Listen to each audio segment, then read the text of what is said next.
August 9th, 1943. Terry Allen's face blazed across newsstands from coast to coast. Time magazine had crowned him with their cover, the ultimate American accolade. Inside, the words practically sang his praises.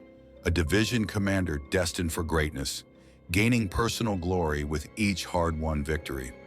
But here's the twist that would make your head spin. By the time those magazines hit the streets, Terry Allen was already finished. Done. Cast aside. Just 48 hours earlier, Omar Bradley had fired him. Allen had just seized Troina in what would become one of the most savage, blood-soaked battles of the entire Sicilian campaign.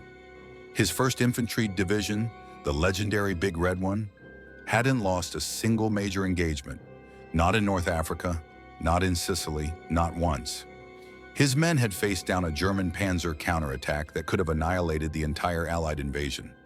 Could have sent thousands of American boys tumbling back into the Mediterranean. And Bradley? Bradley sent him home, in disgrace. Why? Discipline problems. His men didn't salute with parade ground precision. Picture this moment. Allen, on a transport ship, watching the horizon, his career shattered. Meanwhile, back home, American newsstands are celebrating him as one of the Army's finest combat leaders. The timing? Almost comedic, if it wasn't so tragic. Bradley pulls the trigger on August 7th. Time magazine drops on August 9th with Allen's face staring out at America. Bradley had just fired the man the entire nation was calling a hero. That's not just bad timing, that's a disaster. But here's where the story takes a turn. Because there was someone watching, someone who saw what Bradley couldn't.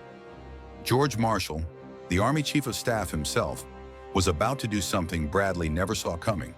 He was about to give Terry Allen what few generals ever receive, a second chance. Terry Allen stepped onto the grounds of West Point in 1907, carrying the weight of military legacy in his veins. His father, an Army colonel. His grandfather, a warrior who'd stood in the hell of Gettysburg with the Garibaldi Guard. 4 generations of Allens had worn the uniform with pride. But Allen was different.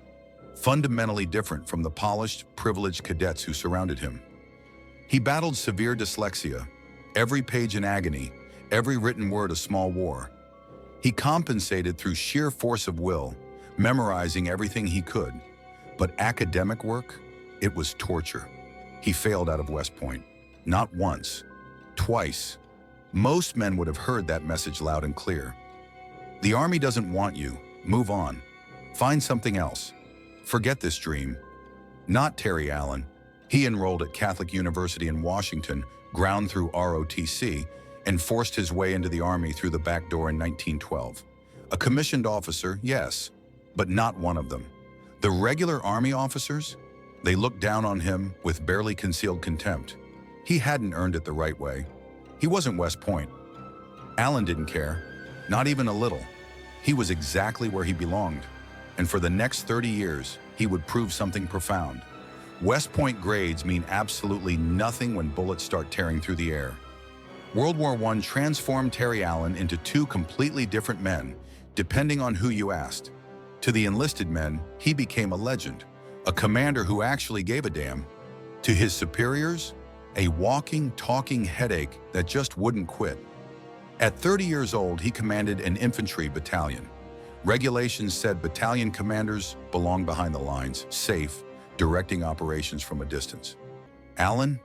He led patrols personally into no man's land, into that nightmare landscape of barbed wire and death. During the Meuse-Argonne offensive, a machine gun bullet tore through his jaw. Most officers would have gratefully accepted the medical evacuation, a ticket away from the horror. Allen talked the doctors into sending him back before the wound even healed properly. He showed up at the front line still bleeding, his face wrapped in bandages. His men didn't know whether to be inspired or terrified. They settled on both. His superiors found him impossible to manage. He drank too much. He ignored any regulation he deemed stupid, which was most of them. Military ceremony? A complete waste of time that could be spent on actual training. But here's the thing that drove his superiors crazy. He won. Every single engagement his battalion fought ended the same way. American victory. The armistice brought Allen back to the peacetime army. He bounced between cavalry posts like a pinball, getting into trouble, somehow getting out of trouble, building a reputation as the officer you absolutely wanted in a fight and absolutely nowhere else. Then something changed. George Marshall noticed him. By 1940, Lieutenant Colonel Terry Allen was getting chewed out by his regimental commander, facing possible court-martial for yet another incident in a long career of incidents. Then a telegram arrived that changed everything. Allen had been promoted to brigadier general, skipping right over the permanent rank of colonel entirely. George Marshall had personally intervened. The Army Chief of Staff was rebuilding the entire military for a war he knew was inevitable. And Marshall understood something his peers didn't. He needed combat leaders, not parade ground officers. Marshall wrote that Allen was outstanding as a leader who could do anything with men and officers, though he admitted Allen was unprepossessing in appearance and apparently casual in manner. Translation: Allen didn't look like much, but he could lead men into hell itself. Other generals thought Marshall had lost his mind. Allen, the drunk, the troublemaker who'd failed out of West Point twice? That guy? Marshall saw something else entirely. He saw a man who understood a fundamental truth. Wars are won by soldiers who would follow their commander anywhere, not soldiers who can march in perfect straight lines. May 1942. Marshall gave Allen command of the 1st Infantry Division, the Big Red one of the most coveted assignments in the entire Army. Allen was about to meet the man who would become his nemesis. Major General Omar Bradley was Terry Allen's polar opposite in every conceivable way. Bradley had graduated from West Point with honors. He was methodical, careful, obsessed with proper military procedure down to the smallest detail. He believed, truly believed, that discipline and order formed the bedrock of any effective fighting force. When Bradley took command of 2nd Corps in North Africa, he inherited Allen's 1st Division. What he witnessed made his blood boil. The soldiers of the Big Red One didn't salute properly. Their uniforms were perpetually dirty. They brawled in rear area towns like Viking raiders and treated military police as enemies rather than authority figures. Bradley wrote, with barely contained fury, that Allen's division had left a trail of looted wine shops and outraged mayors across North Africa. Here's what Bradley conveniently didn't write about in his reports. When German panzers attacked at Kasserine Pass and American units collapsed in absolute panic, when Green troops broke and ran, Allen's division held the line. When 2nd Corps needed to counterattack to seize back the initiative, Allen's men led the assault. Bradley admitted, and you can almost hear him choking on these words, that none excelled the unpredictable Terry Allen in the leadership of troops. But he said it through gritted teeth, every syllable painful. Think about what Bradley was really saying here. Allen was the best combat leader in the entire Corps, but his men didn't salute properly, and to Bradley that mattered more than victory itself. Terry Allen learned something in North Africa that would revolutionize his entire approach to warfare, something that would define the rest of his career and save thousands of American lives. Night attacks worked. During daylight operations, German artillery and machine guns turned every advance into a slaughterhouse. American troops had to cross open ground against defenders who could see every movement, anticipate every maneuver. It was suicide by the numbers. But at night, the entire equation changed. German gunners couldn't hit what they couldn't see. American infantry could close the distance before defenders even knew they were coming. Allen became obsessed with night operations. Not the standard 8 to 12 hours per week the Army required. No, he pushed his men to 30, sometimes 35 hours of night training every single week. His troops practiced moving in complete darkness until it became second nature. They learned to navigate by compass and stars alone. They rehearsed attacks until they could execute complex maneuvers without speaking a single word. The results were immediate and devastating. At El Ghoutar, Allen's night assaults caught German units completely off guard. The elite 10th Panzer Division, veteran troops who'd fought across North Africa, was forced to withdraw after taking heavy casualties against positions they literally couldn't see to attack. Bradley watched Allen's victories pile up like cordwood. The discipline problems continued, and so did Bradley's iron determination to do something about them. July 1943. The Allies invaded Sicily in what would become one of the most ambitious amphibious operations in history. George Patton commanded the American 7th Army. Bernard Montgomery led the British 8th Army. Patton specifically requested Allen's 1st Division for the most difficult, most dangerous landing at Gela. Why? Because Patton knew something Bradley refused to acknowledge. Allen's men could handle anything. They hit the beaches on July 10th. Within hours, German panzers from the elite Hermann Göring Division counterattacked with 90 tanks, attempting to drive the Americans back into the sea. It was a textbook defensive maneuver. Hit them while they're vulnerable, before they can consolidate. Allen's division stopped them cold. Bradley later made an extraordinary admission, one that must have burned coming out. He questioned whether any other division in the entire American army could have repelled that charge in time to save the beach. Let that sink in for a moment. Bradley, the man who would fire Allen, admitted that Allen's division might have been the only unit capable of saving the entire Sicilian invasion. The only one. But Allen wasn't satisfied with just holding the beach. That wasn't his style. He pushed inland aggressively, shattering the German defensive center and allowing Patton's army to race Montgomery toward Messina. His troops were exhausted beyond measure. Casualties mounted with each engagement. Allen drove them harder. On August 6th, after 6 days of brutal, grinding combat, Allen's division captured the town of Troina. It became one of the bloodiest, most savage engagements of the entire Sicilian campaign. The victory at Troina should have been Allen's crowning achievement, his moment of ultimate vindication. Instead, on August 7th, 1943, it became his curtain call. Terry Allen received orders to report to 2nd Corps headquarters. No explanation, just come. Now. Bradley was waiting for him. The conversation was brutally brief. Allen was relieved of command of the 1st Infantry Division, effective immediately. So was his assistant division commander, Brigadier General Theodore Roosevelt Jr. Yes, that Roosevelt, son of the former president. The official reason? Discipline problems. Bradley declared that Allen had become too much of an individualist to submerge himself in the group undertakings of war. Translation? He didn't play well with others. Allen was stunned into silence. His division had just captured Troina. They'd won every major engagement across 2 continents. And now he was being sent home for not making his men salute properly, for allowing dirty uniforms. He had no idea that Time magazine had already gone to print with their August 9th issue. His face on the cover? He couldn't know that while he sailed home in disgrace, American newsstands would be celebrating him as one of the Army's finest combat leaders. All he knew in that moment was one devastating truth. His career was finished. George Patton went absolutely ballistic when he learned what Bradley had done. Now here's the thing about Patton and Allen. They weren't friends.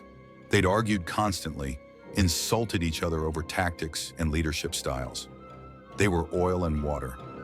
But Patton recognized what Allen had built, and Patton had zero patience for generals who cared more about salutes than victories, more about appearances than results. When Eisenhower delivered a lecture criticizing the poor discipline of Allen's division, Patton interrupted him, in front of the entire staff. He told Eisenhower, his superior, that he was mistaken, that no one whips a dog before putting him into a fight. It didn't matter. Eisenhower backed Bradley's decision. Allen was finished, done. The men of the 1st Division took the news like a death in the family. They weren't just losing a general. They were losing the man who'd eaten in their mess lines, who'd walked their perimeter wires at night, who'd bled with them. Allen boarded a transport ship headed back to the United States. He didn't look like a conquering hero. He looked like a man whose heart had been surgically removed. At 55 years old, the Army had declared him obsolete, outdated, past his prime. He didn't know that George Marshall was watching and planning. October 15, 1943, Terry Allen stood before a formation of soldiers at Camp Adair, Oregon. These weren't battle-hardened veterans of the Big Red One. These were draftees and recent enlistees who'd never heard a shot fired in anger, raw, green, untested. The 104th Infantry Division. The Timberwolves. George Marshall had intervened again. Just 2 months after Bradley declared Allen unfit to command, Marshall handed him another division. 2 months. Think about that timing. Bradley fires the guy, and Marshall gives him another. Division before the ink is even dry on the paperwork. Marshall's message couldn't have been clearer. I don't care what Bradley thinks. I don't need a diplomat. I need a fighter. Allen looked at those raw troops and saw potential raw material, waiting to be forged into something extraordinary. He would build this division from nothing. He would train them in the tactics that had terrorized Germans across 2 continents. And he would prove that Bradley had made the single worst personnel decision of the entire war. The training began that very afternoon. Allen transformed the 104th Division into something the Army had never seen before, weapon designed specifically for his brand of warfare. He immediately reinstated the brutal training regimen he'd perfected. In North Africa, while standard divisions trained for daylight operations, the Timberwolves lived in darkness. They learned to move without flashlights, navigating by touch and instinct. They practiced hand signals that worked when voices would give away positions. They rehearsed attacks until every soldier knew exactly where to be, what to do without being told. Allen was ruthless about discipline now, but this time it was different. This time it wasn't just about winning battles, it was personal. Every successful night drill was a silent rebuke to the superiors who'd called him undisciplined. Every perfect execution was proof they'd been wrong. He was forging the Timberwolves to a weapon that even Omar Bradley would eventually have to respect. The Timberwolves adopted a motto that captured their spirit perfectly: nothing in hell must stop the Timberwolves. By August 1944, they were ready. Allen loaded his division onto transport ships bound for France. He was going back to war. The 104th Division entered combat on October 23, 1944, in the Netherlands. Allen attacked at night just as he'd trained them. His Timberwolves advanced 15 miles in 5 days through flooded lowlands that had stalled other divisions completely. Montgomery himself sent congratulations from Montgomery. The man didn't hand out compliments like candy. Then they hit the Siegfried Line. Concrete pillboxes, dragon's teeth, interlocking fields of fire designed by the best defensive minds in the German army. Other divisions had bled, themselves white, attacking these defenses in daylight. Thousands of casualties for yards of ground. Allen's men attacked at night, again and again and again. Stolberg fell, then Eschweiler, then Inden, town after town captured in darkness. While German defenders struggled to organize resistance against enemies they couldn't see, couldn't predict, couldn't stop, they smashed across the Roe River in a brutal night assault that became legendary. And finally they reached Cologne. The Germans started calling the 104th the Night Fighters, and it wasn't meant as a compliment.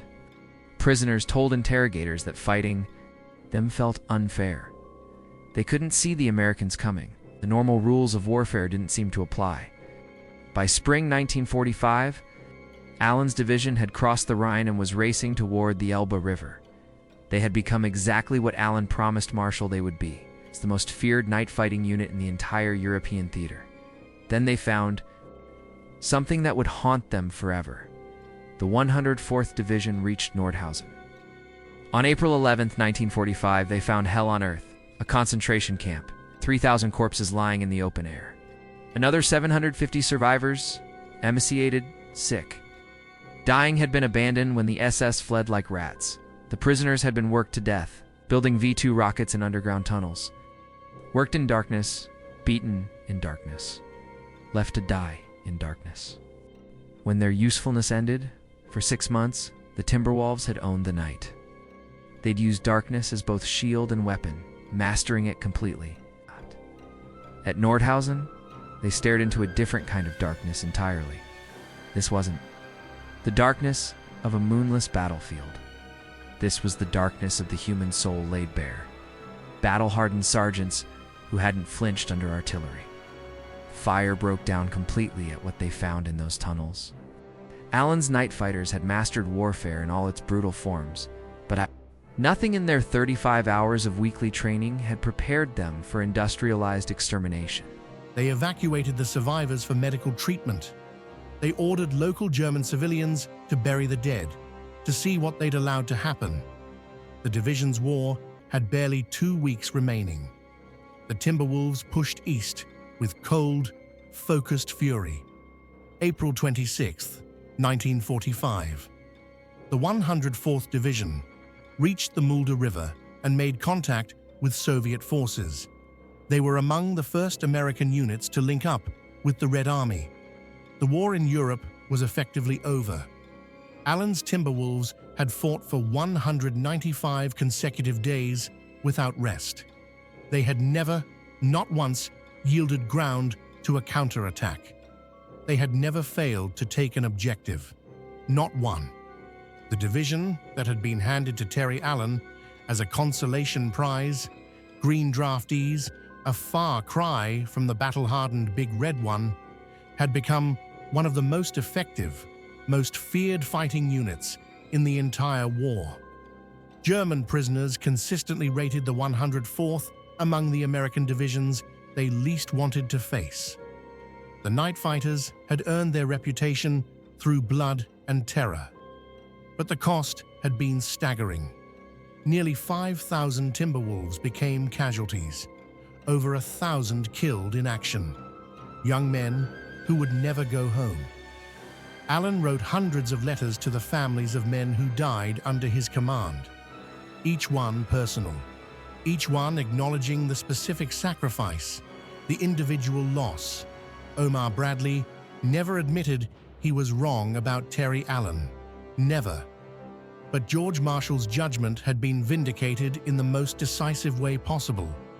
The general who appeared on Time magazine's cover 2 days after being fired had just led his 2nd Division to complete victory. The troublemaker, who'd failed out of West Point twice, had built the most feared night-fighting unit in the European theater.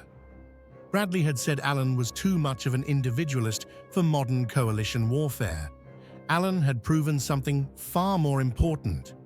Individualism wins wars.